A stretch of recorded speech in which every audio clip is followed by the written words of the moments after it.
we're talking about trillions of dollars. And right now, 250 billion of stablecoin liquidity is here. So there's a big room to grow for everyone, right? So I think the pie is definitely big enough for all of us to kind of work on this.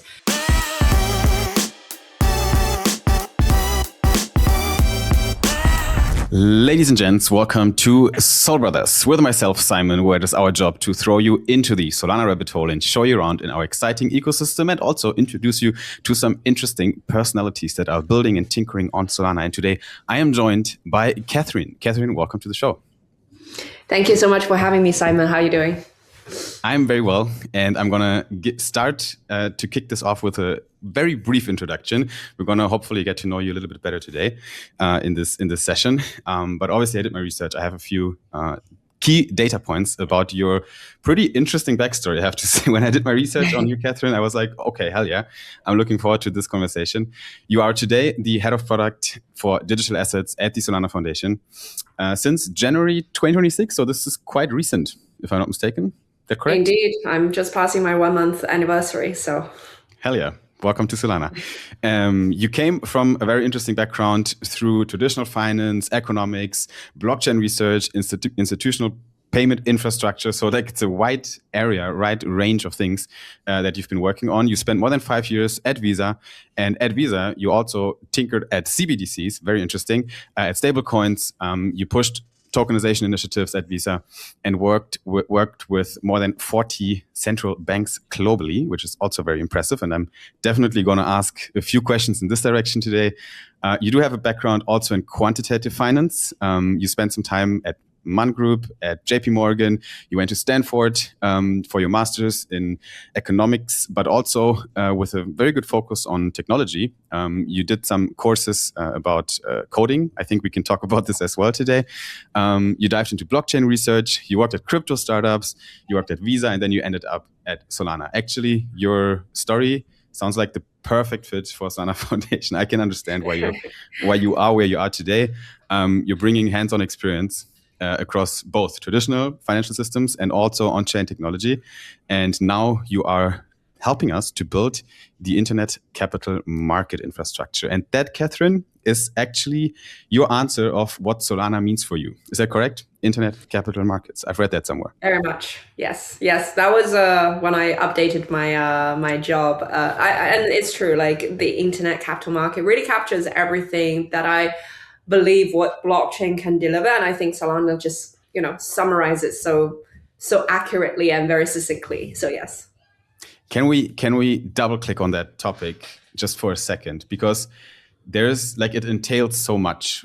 What does internet capital markets really mean for you? What are we changing in the world compared to how the world looked like the past, let's say since 1920-ish, when capital markets were like brand new, and then the last 20 years, we saw a lot of acceleration in that market. But internet capital markets now is a very new narrative. It is coined by Solana, really, that term, and I think it means different things for different people with a lot of overlaps. What does it mean for you? What does it entail?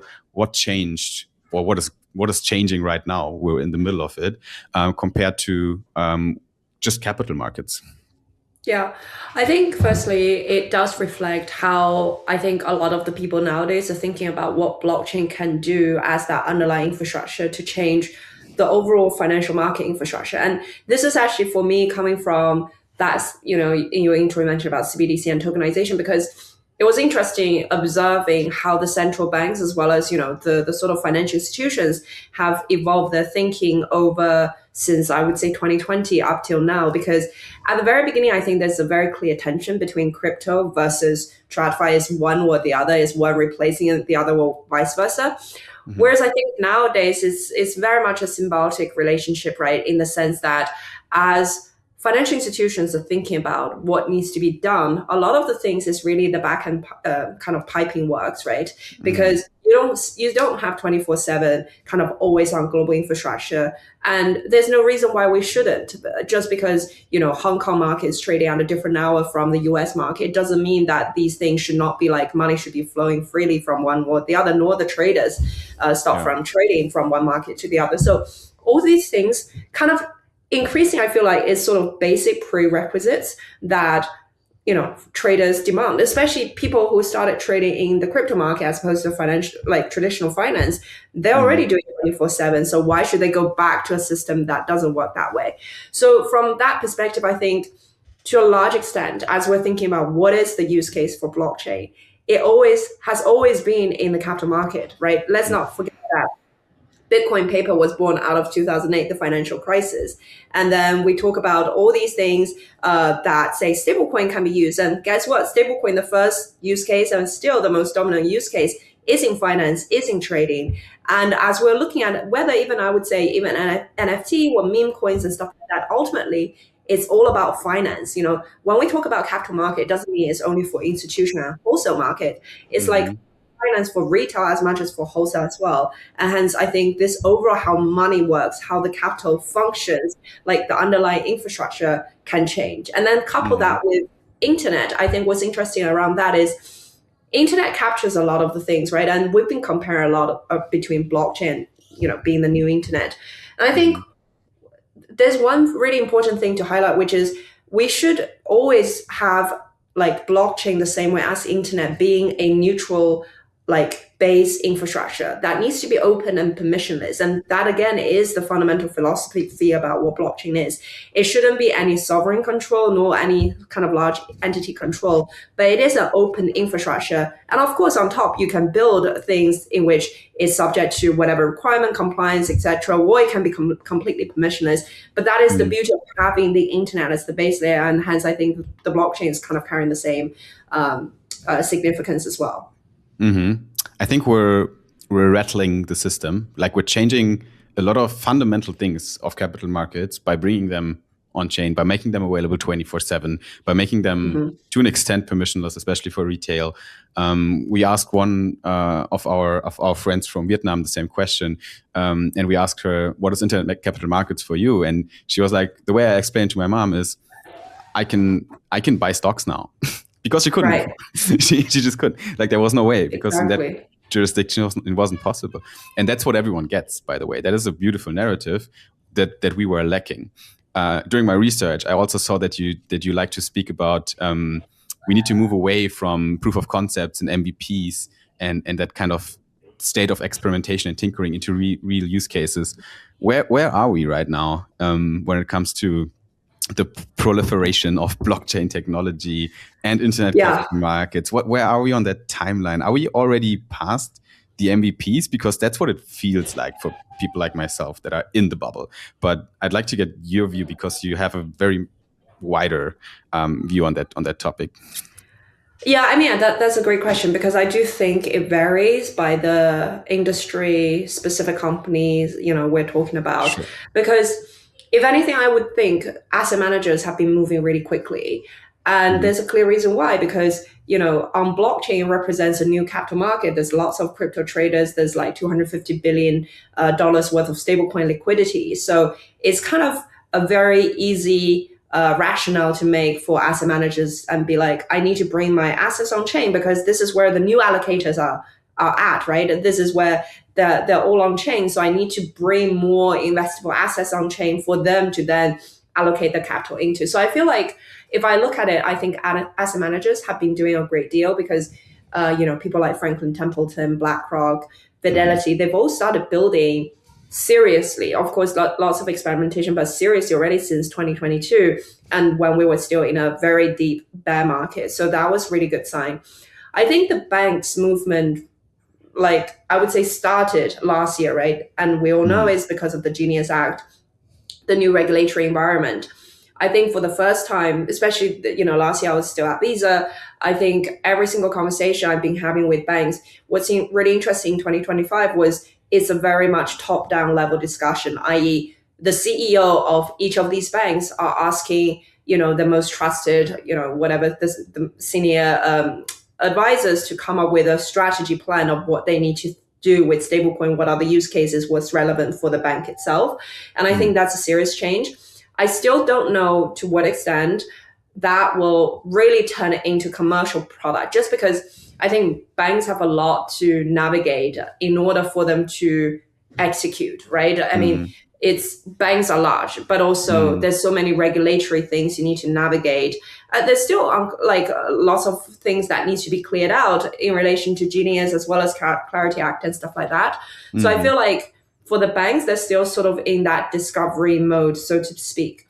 But then, other parts of the segment where we also saw Galaxy, right, IPO, and then they tokenize the stocks and bring it onto Solana. So very, very different spectrum of things. I would say they are the most crypto ready and crypto native type of kind of institutional players versus you have the more sort of traditional finance folks on the other end that start to recognize and start to hear a lot more from both the investors as well as the users of the need of having stablecoin or having blockchain. But it's going to take time for them to move from that POC MVP stage all the way to something commercializable, I guess.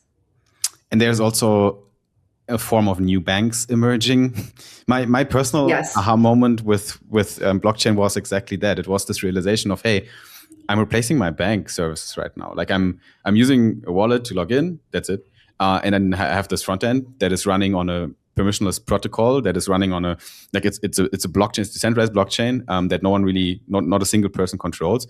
But I can use it to send money from Germany to USA. I can use it to take out a loan. I can use it to get yield on my money. There was very early Solana products. They already did that, like 2021. And I felt like, this is replacing banks to an extent. So would you say that it is also a technology that banks might be not embracing because it is also disruptive for their business? And some of these newer technologies and these newer form of banks are potentially replacing the old banks that are out there. So I think there's a lot of colors, there's a lot of shades to this question of, okay, where are we on the timeline, and are banks actually gonna keep pushing for this technology to embrace it, or are they maybe just scared? Because we've seen it in the US, especially during the Operation Choke Point, they tried to get rid of crypto. At least that's what the headlines told us afterwards. Is that a thing? Like, do you think banks are over that hill now and they're like, okay, it's happening, whatever, we need to embrace it somehow. Maybe we can try to use regulation to our favor. But how do they look at it? I think you spend a lot of time talking with institutions, even with central banks and with banks. What's their stance? What's their mindset right now to this whole sector? It's a very, I think, complicated, nuanced sort of thing when it's thinking about how it's sort of, you can call it innovator's dilemma or not, but, it's to your point, yes, the existing business model will have to change whether they like it or not. I do think, to be fair to the banks, since 2025, there's a real willingness to at least to learn, right? It's not just, I want to take this off the box and move on to something else, but they recognize stablecoin is here, blockchain is here. And to be honest, I feel like things like Genius Act is a good forcing function for banks to really think about it seriously. And that's probably the goal of the administration, to say, don't just brush it off or don't just try to fight against it, but I'm creating a level playing field, hopefully, for banks as well as these new comers to compete on the same level playing field. So I think it is a good forcing, which is what I'm saying is very much coming from a top-down perspective. If you went to Davos or whatever, like literally digital assets is a key topic amongst all of these CEOs as they're talking about it. Now, in terms of, I think, how to think about it, I think there's many different moving factors, right? Like, one is on the technology. There's nothing any single entity or country can do to say, just, I don't like this piece of technology, I'm just going to shut it down. It just doesn't work that way. Technology is very organic, very decentralized. I think it's going to happen regardless. Second one is on distribution. Distribution is a very key thing, and that is what banks have in terms of stronghold, right? Yeah. I think it's impossible to think, whoever it might be, to compete with Chase and Citi of the world, it's going to take decades, if not more. I mean, maybe in the internet age, it might be faster, but that stronghold is extremely valuable. And I think for banks, they actually have a very natural advantage. As we're thinking about, banks tend to ask this question, right? Like, who are the main players in stables and how do we think about it? Well, we all know it's Circle and Tether right now in stablecoin field. But, if we all believe collectively as industry that stablecoin is going to grow into trillions of dollars, and you ask, Is it just going to be Circle and Tether? I mean, clearly the answer is not going to be yes, because you have all these existing banks who are not just going to sit on the sideline with their distribution network and do nothing. Now, how quickly can they move? That's a different question. So I think that's the second factor. And to me, the third biggest macro thing is on the demographics, because you like it or not, the young Gen Z of the world, they want to trade in crypto. They want to have access to these. They understand how stablecoins USDC work. Some of them might not even be comfortable using cash or even credit card, right? So in those situations, I think the banks definitely 100% recognize if they don't do anything, they're going to lose the distribution base over time. And we're talking about like a 20, 30-year trend, right, over time. So for them to compete with Robinhood, Coinbase of the world, who are becoming the new banking rails, they got to do something. So I think these are all the sort of competing forces come together. But it's good. It's a nice forcing function to help the banks to move along. We don't think it's going to move that fast, but I'm very positively hopeful that, you know, things are sort of changing in the right direction. Okay. While the prices are down and the markets look a bit dangerous right now, and everyone, you know, has that weird gut feeling, this is what I'm hearing from every professional and everyone that works in the industry is we're definitely moving in the right direction. And the place where it is the most clear is on Solana, really, right now. And I suspect that this was one of the reasons that brought you here, because you have a very strong career. You can probably work wherever the fuck you want, excuse my language, but you have, you know, your doors are open. It feels like you made a very conscious choice of saying, this is actually a good challenge. I want to be there. So I have two parts of that question. The first question starts with your blockchain pivot, because you came from traditional finance. I mean, first you came from economics, from economy, and then you came into traditional finance. Then you worked at JP Morgan. You spent some time there. You were in the risk management department at the MAN Group. So you did a few things in that area. When was that aha moment when you were like, I should spend more of my time on this earth learning about blockchain and that technology? Was there any moment that you recalled, any aha moment that told you this is it and made you to deep dive? If yes, what was it? Yeah, I mean, gosh, that was more than like 10 years ago. I getting old there, but definitely there's several aha moments in around that period of time, because, you know, I entered the job market kind of after the 2008 financial crisis. And if you remember, I mean, Bitcoin was created, but I wasn't paying much attention. In all honesty, I should have, but I didn't. But anyway, like, and then you have Occupy Wall Street and all of those things happening, right? And then I think throughout 2010, like that 5 periods, it was still a lot of markets up and down. I think my background, I came from the sort of the quant side of things. I always love number. I love to understand how the maths behind things work. And I think also it was just the nature of my job at the time, because at Man Group, Man Group is basically you have discretionary sort of like traditional type of hedge fund investing, but you also have quantitative type of investing called AHL, entirely model driven, algorithmic. So I get a lot of exposure to that. And my job at the time, especially in the last year at Man Group, I was covering global macro hedge fund. And those include people like sort of the top sort of quantitative trading firms. And that started to change my mind, because around that time, you know, AI started to become a thing and everyone's about data science, etc. So to me, I'm just like, if I just stay in the traditional finance, clearly that is not going to work. You can do as much fundamental research as you can, but market structure and the sort of the dynamic on the day, on the hour movement, there's a lot more statistical modeling and a lot more sort of AI data driven things. So it was purely like driven by that. At the time, I was like, I want to do data science. That was actually my original motivation. I know I want to change my career and I wanted to do more like data science, nothing to do with blockchain. So it was really, and I applied to a bunch of university, and I came to Stanford to do my second master's degree. But it was purely by chance, because, you know, at Stanford, the benefit is you have such a flexible kind of range of curriculum you can choose from, and you can just earn credit, whatever it is.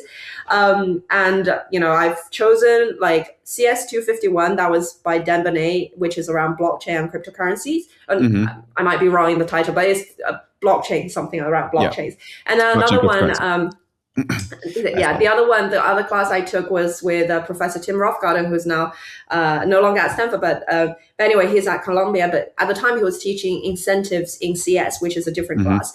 Those two classes really shaped my interest, like massively. Like, despite me applying and getting the place at Stanford studying data science and I took 0 classes in AI ultimately, and it ended up spending all my time in blockchain because what really drew me to this field is, it's so interesting because for the first time, like, as I appreciate blockchain, it's not like about what is the price of Bitcoin or Ethereum. It's more just about what is the incentive mechanism design as you think about a protocol.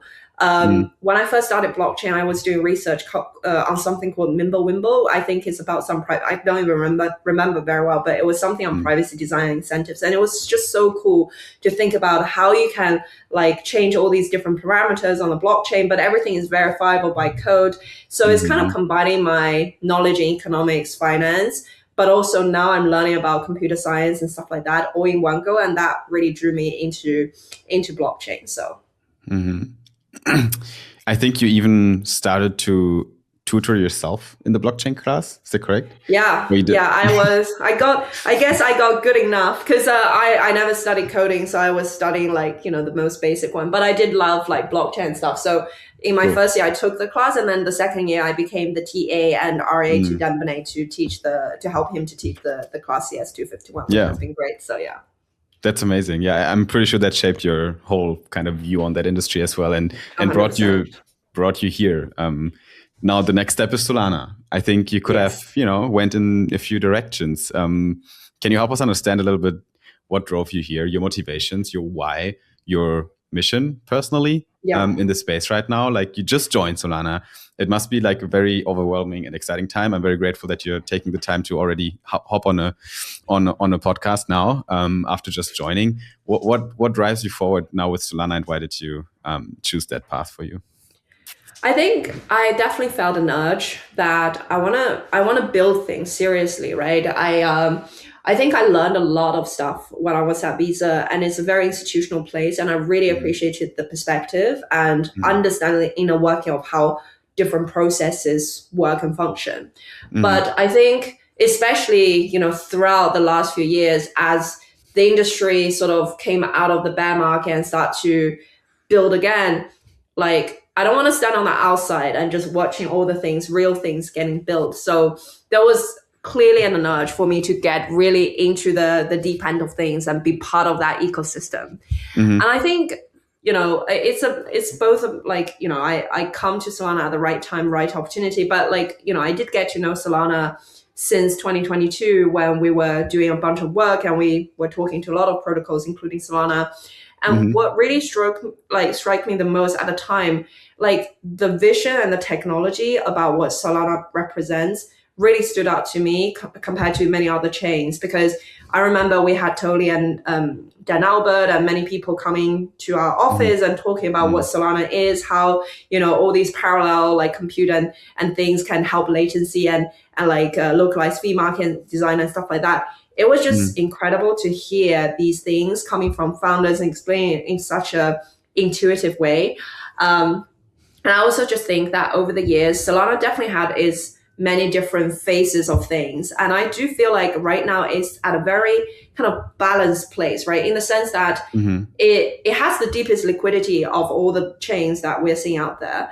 But it's not like it's just focused on institution alone, nor is it just focused on meme coins alone, right? It has that nice balance. And that's important because for any sort of new allocators,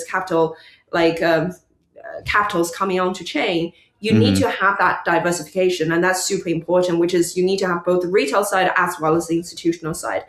And I think whether that's organic or that's intentionally designed, like I think throughout the years, the different phases of Solana, the growth and the low points and stuff, I think it actually shaped out in a very well-rounded way. And most important, it's also really battle-tested, right? I think Solana at the very beginning, a lot of bad reps just around the fact that it's always down and there's lots of things. The uptime time is hard.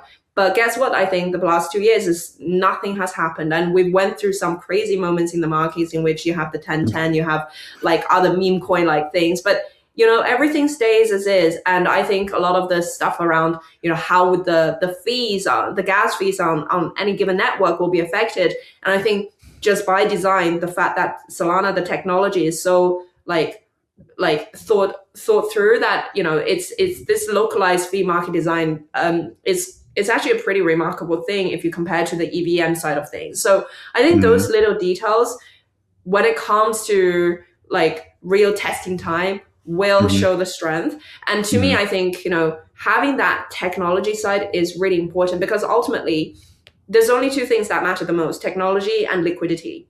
And whoever has both of them, I do believe will win. And hence I'm very bullish on what Solana can do, and also a lot of the opportunities that's yet to be tapped. And I think this is my job. And I feel like my journey is a reflection of the Solana's transition itself, right from the the DGen, the DeFi kind of things, now towards the more TradFi, and hence attracting people like myself.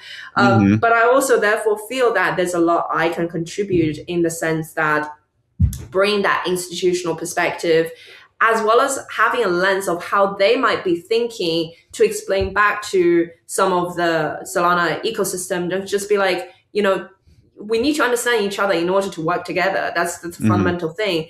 So things like, privacy and stuff like that, I think is becoming now a really important focus on the team, because we recognize that's something, for example, institution would really need to have. Definitely. Yeah. I think one of the most bullish and convincing things that can happen to an ecosystem like Solana is having people like yourself joining and having a conviction. Honestly, it's a very green flag. It's a very good signal, because you have an extensive career. You saw a lot of things in traditional finance. You worked at Visa for a long time. You looked at other ecosystems. You helped to push, I think, Starknet integrations at Visa as well. So you definitely understand that ecosystem as well. And then yet you ended up at Solana, and now you have that worldview.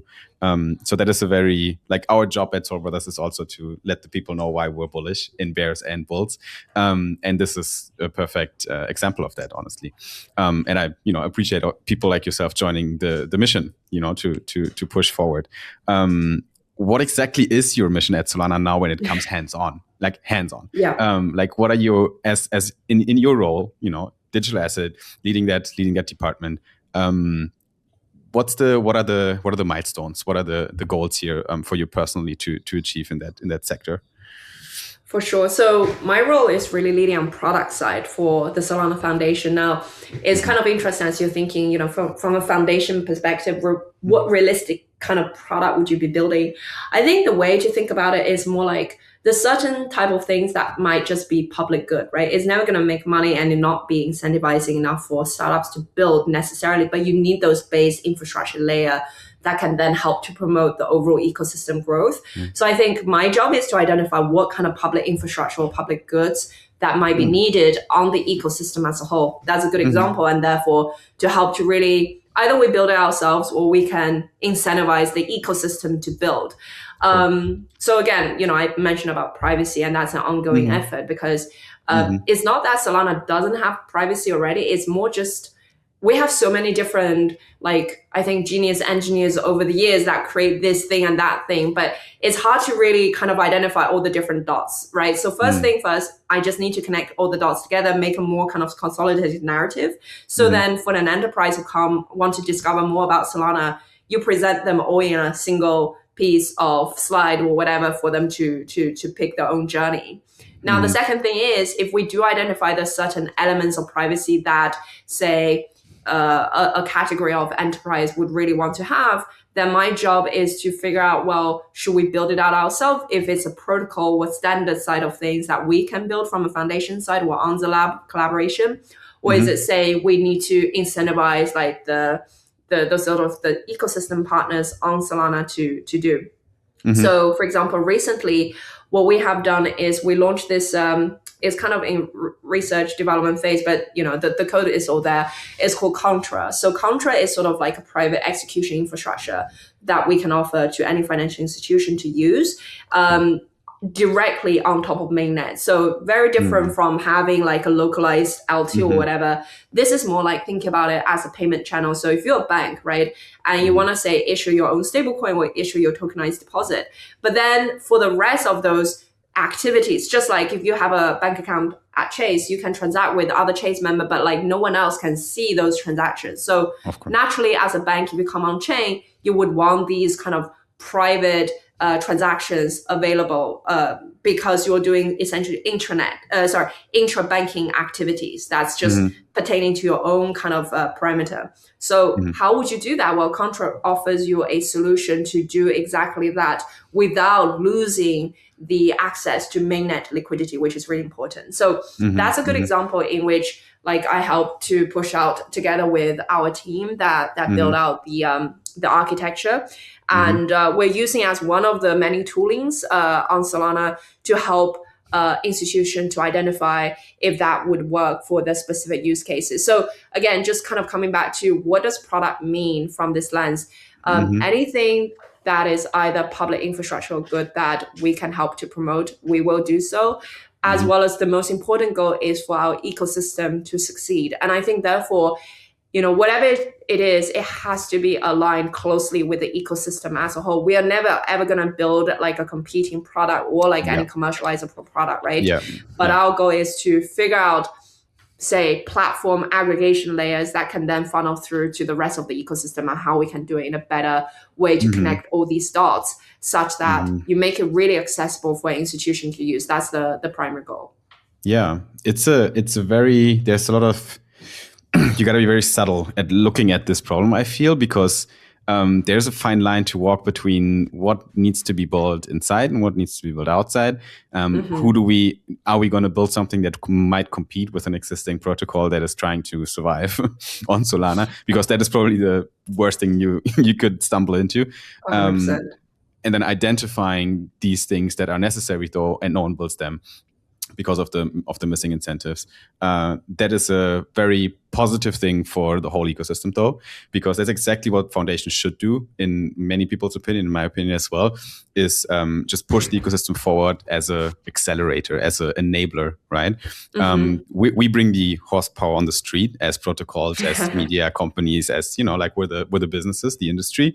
But foundation needs to enable and accelerate.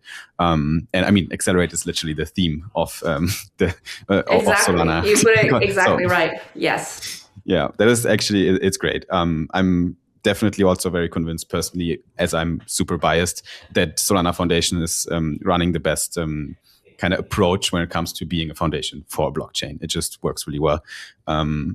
Cool. Now, coming to an end, Catherine, I, in respect of your time as well, and also we already covered like a lot of ground here. What I think I read here and there that you talked, especially about stablecoins a lot, that we're still very early in that industry, and we haven't even reached half of the potential, maybe not even 10% of the potential where we're going. So I see already you're confirmed. That is, I saw that correctly, and I think that like a lot of people are saying the same thing. Why do you think especially stablecoins are still, why do you think there's so much potential over there? What's your thesis on stablecoins really is the question in the next 5, 10, 15 years going forward? And then the last part of that question is what's missing? Like what are we, 2026, what needs to happen? I suspect it might be in the direction of regulation. You kind of hinted at that here and there already, but there might be more to it. So where are we going? What is missing? Oh, that's a big question. I'll try to unpack it. But yes, you identified correctly. It was I think it was on one of the podcasts I had recorded with Citi last year. They were asking on the scale of 0 to 10, where are we? And I said 0.5. Not because I was bearish, but I was bullish. I was a little conservative, right? And trying to be cautious about like on the optimism that we see in the industry. I mean, it's just, as I said, I've talked to over 100 banks like last year while I was at Visa, right? And I get the sense of interest and energy, again, back on the back of all the macro trends. But how much has the needle moved?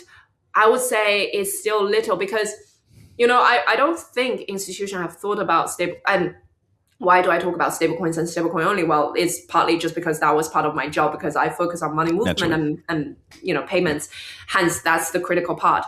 Mm. But I do think institutions haven't took the time to really explore the use cases and such until last year, probably for the right reason, just because even till now, like 80% of all the stablecoin trading volume happen in DEX or happen just in the crypto trading world, is not really spilling over into the real economic activities, if you will. And Mm-hmm. hence, that wasn't like a necessary part of the equation. But I do think going forward, as we're seeing more, say, merchants, more kind of trade finance, banks embracing on the usage of stablecoin, you just have to kind of put a lot more emphasis onto that. So to me, that's why, right now I think we're like that, probably a bit more than 0.5, but Mm. incredibly bullish, just because stablecoin is the bigger part of the story of tokenization, right? Yeah. I have always been I just think this is the thing that any blockchain, or like collectively as the industry, we can do, because Mm-hmm. you can tokenize anything, right? It's not just like finance stuff. It's you can tokenize yourself, your identity, your wallet, whatever you want. It's just that space, how much of an investable space is out there, is crazy to think. Mm-hmm. And again, why is stablecoin important? Well, stablecoin as a naming for this overall money on chain is like, it represents liquidity that you would need in order to cater for this growing piece of tokenization theme. So if we believe, and like, I think total investable equities is like hundreds of trillions of dollars. So if you think just a sliver of that will come on chain, we're talking about trillions of dollars. And right now, 250 billion of stablecoin liquidity is here. So Mm-hmm. there's a big room to grow for everyone, right? So I think the pie is definitely big enough for all of us to kind of work on this. So that's number one thing. And hence I'm very bullish in terms of like, what do I expect? I don't know if everything's going to obviously happen in 2026, but I think the trend is clear. And maybe sure, the market goes up and down, but from a secular trend growth perspective, I do fully believe that this is the right place to be. Now, what is missing? I think going back to that tokenization piece, we need to think about, what are we tokenizing? Like, if you just kind of copy and paste things, I don't think that's really value creation, right? Because it's like something already exists somewhere else. You just create a digital representation of that on chain, but the Yeah. actual underlying value is still already there, and it's also off chain. That to me is not, it's kind of like the transition phase, but nowhere near close to the aha moment where, like, this is the true thing we're looking for. I think in the future it will be, natively issue new things that is directly representing value in and of itself, directly living on chain, whatever that might be. I think that's really important. Tapping into a lot of the inaccessible or uninvestable type of things today, but bring it on chain. That's also another important thing. But also just think about the fact that if you're family office, if you're like a sovereign wealth fund, to invest in any of these, it has to be in a way that's compliant and regulated, in the sense that, just like for any company to go IPO, you need to go through that whole process that's required to show that, everything has been, I don't know, like screened and stuff in the correct way. It's sort of similar analogy here, that for these tokens to be worth of investing, you have to show that you have went through the KYC, KYB process, work compliance, and so on. I think that is a missing piece that is not yet like fully mature on the ecosystem. And then there's the risk management side as the other side of the coin that needs to be really mature. I think with these things in mind, then you can start anticipating tokenization to really take off for serious capital allocators to come on chain. And that's where really the money meets demand. And hence, I think about Solana kind of as a marketplace, right? You have that capital allocators, and then you have the assets on the other side. We provide the perfect neutral infrastructure, whether that's for retail or for institutional players to come and meet. So that's kind of where the things will play out. Yeah. I think it's going to stay extremely interesting over the course of the next, let's say, 3-4 years, because it's accelerating so much right now. We've been definitely in the MVP stage in the past years, but it feels like we're starting to cross the chasm, and on that path, the only way is acceleration again, right? Like it's going to speed up that whole process. Amazing. Catherine, thank you so much for sharing your time and insights to these topics and jumping on. We're gonna wrap it up here. People can find you on Twitter as well. It's at Catherine Gu _. Is that correct? Catgu. Yeah. Gu. Easy. Even better. Yeah. Catgu and then an underscore at the end. Underscore. That's how you'll find Catherine on X. So feel free to follow and follow her journey over there as well. Thanks for coming on. And thank you so thanks much everyone for having me. Thanks everyone for watching and tuning into Sol Brothers. Make sure to check the videos also on YouTube. If you're watching this on Twitter, we do have a YouTube account at Sol Brothers Pod. You can subscribe over there as well to see more of these interviews. Thank you so much, and we'll see you at the next one.